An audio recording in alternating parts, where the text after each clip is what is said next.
أنا أمجد يوسف، مساعد أول.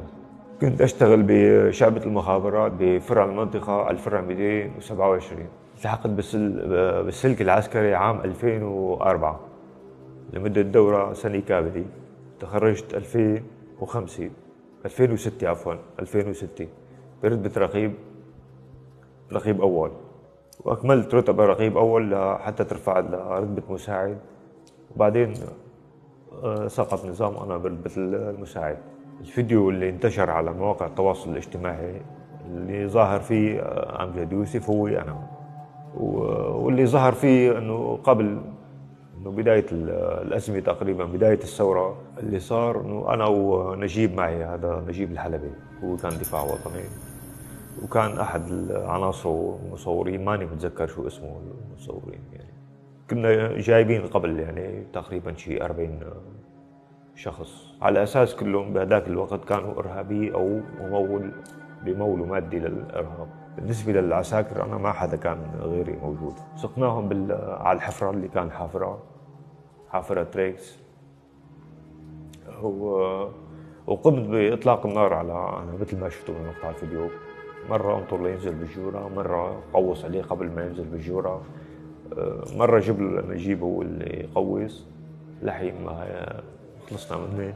وبعد ما نخلص من إطلاق النار كنا حاطين دواليب على الأرض تحت منه، نرجع نحط دواليب فوقهم ونشغل النار فوق منهم لحتى يصير ما تطلع ريحة يعني بالمنطقة. شعلنا فوق منهم نار وطمرنا الجورة. طمرها هو يعني بعد يوم يعني ما عاد رحنا هونيك. أنت بقرارك نفسك؟ أنا بقراري نفسي، أنا بدون ما عندي رتبة عسكرية إنه عطتني أمر أو ضابط أو لواء. لو كان عندي بقول لك أنا بالعكس بشيل المسؤولية عن حالي.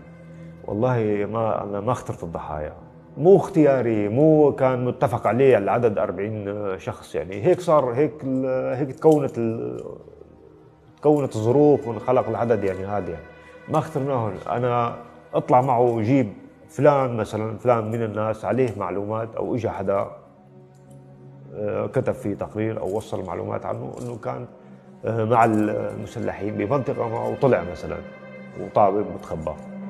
فلان كان يدعم المسلحين بمادي أو أي شيء. هيك كانت تجي المعلومات، وعلى أساس نطلع نجي.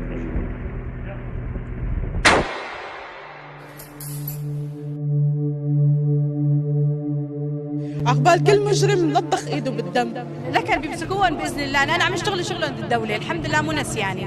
حاطين عيننا بعين الله، والله ظهرها الحق اليوم. الله ينصركم، الله يحميكم ان شاء الله يا رب يا رب. كمان عقبال بشار الاسد. نحن في وزارة الداخلية نعاهد الشعب السوري بأننا ماضون في تحقيق العدالة الانتقالية حتى إلقاء القبض على آخر مجرم سفك من دم الشعب السوري وكان له يد سوداء في الثورة السورية العظيمة. كما نشكر رجال قوى الأمن الداخلي في وزارة الداخلية لما قاموا به من تنفيذ المهمة بالشكل الصحيح وتقديم أمجد يوسف إلى قبضة العدالة.